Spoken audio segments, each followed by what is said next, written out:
Sendo assim, eu faço uma pergunta para vocês. A linguagem doutrinária nas religiões, na Bíblia, no Corão, no Bhagavad Gita, no livro de Fátima, eles são suficientes para lidar com os discursos de ódio dentro desses espaços religiosos? Eu vou responder para vocês que não. Não dá. Sabe por quê? É assim, eu vou dar um exemplo para você. Até posso contextualizar que os narcisistas, eles incorporam nas religiões técnicas políticas e de guerra psicológica, e às vezes, que a gente vai ver até aqui, técnicas de comunicação e de venda, e não são aquilo que está sendo utilizado nas doutrinas. Vou dar um exemplo, tá? Nas doutrinas cristãs, há uma pessoa que vem e fala mal, mas não é só fofoca. Continua falando, vai inventando história, vai mentindo, porque uma outra característica dos narcisistas é mentir, mentir, mentir, mentir, mentir com tamanha segurança que você se acostuma com tanta mentira e faz, eu não sei mais o que é verdade. Mas eu estou seguindo aquele líder narcisista, aquela perspectiva narcisista, alguma coisa deve ser verdade. E não vou me opor, mas a gente vai falar por que não se opõe. Logo mais com outra teoria também da política.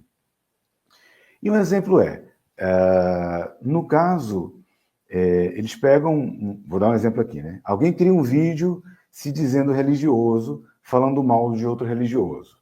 Já estamos na rede social, é coletivo, tá? Saiu do escopo só do cenário dentro das instituições, e nós estamos falando agora de uma forma pública nas redes sociais. E aí, esse discurso, o que o discurso dentro das religiões vai pedir? Se for um meio cristão, por exemplo, perdoe, não diga nada, o mal vai aparecer, aqui não denuncia, não faz nada. Então, nesse momento, cria-se força entre o narcisista e os servos voluntários e começam a criar todo tipo de ataque e mentira, até que a pessoa perca completamente sua força de reprodução de ideias nas redes sociais. Tá? Qualquer semelhança com o que eu estou falando não é de forma direta, é puramente didático para a compreensão sobre o tema. Tá bom? Então, é dessa maneira que se instaura. Aí eu pergunto a vocês, quanto mais vai tentar responder essas ações, essa forma, essa reprodução da difusão do ódio, né, de forma prática e extensa, quanto mais vai tentar se entender pela própria religião, menos se ganha força, porque não tem meios de se realizar essa discussão. Eu aprendi com um jornalista chamado Fernando Drummond, de que quando um jornal dá uma pauta, os outros jornais vão seguir a pauta daquele jornal, tá?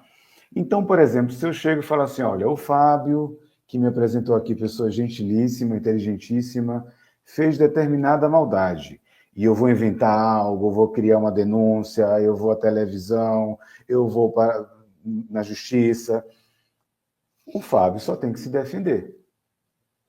Ele vai ter que responder à pauta.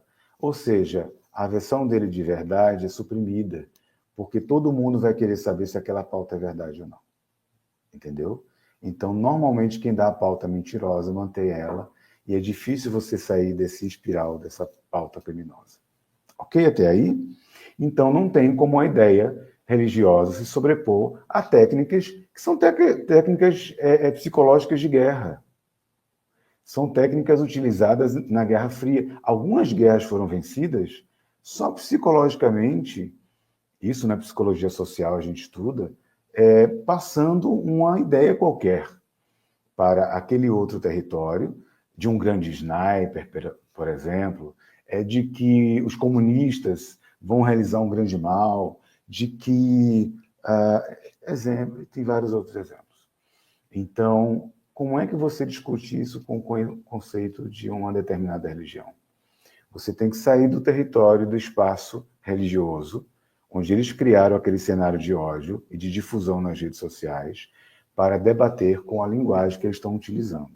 Observem que eu estou falando de uma linguagem política, eu estou falando de uma linguagem psicológica, não estou falando de linguagem religiosa. Tá? Muito bem. E tem uma coisa que é importante, que é assim, Fernando, mas vão se falar um vídeo na internet, e com o tempo se esclarece.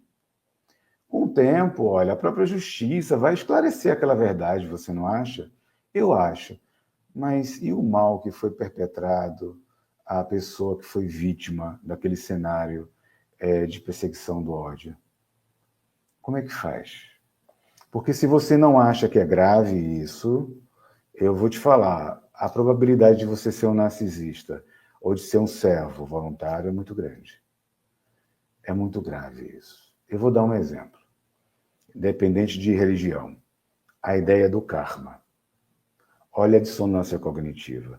O karma, como ação, foi feito um determinado mal no passado, você, nesta reencarnação, vai realizar dentro da roda de Sansara, vai realizar, vai passar por algo, melhor dizendo, que esse algo, ele é uma punição pelo mal que você realizou no passado.